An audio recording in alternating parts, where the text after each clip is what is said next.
freezing? I'm freezing. So it was really warm down in the valley. And we haven't come up very high at all. No, not It's at all. not a valley, it's the coast.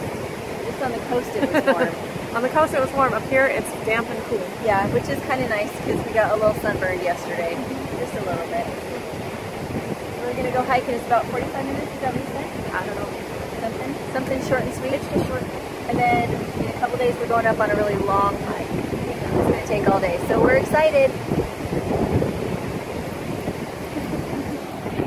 Hey guys, so I put the lye laundry soap to the test while we've been here. I wash my clothes every day.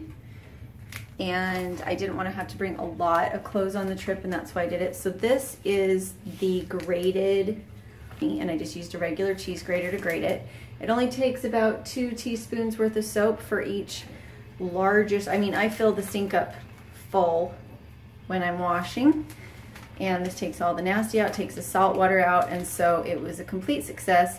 In old days, it would have been made with lard or tallow as the fat, but this particular bunch was made with coconut oil, which was appropriate considering that I am in Hawaii. So I'll show you how it works.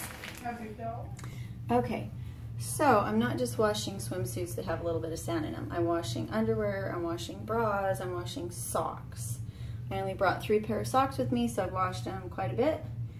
So I'm going to take and fill it up with water. I've got all my clothes in here at the same time.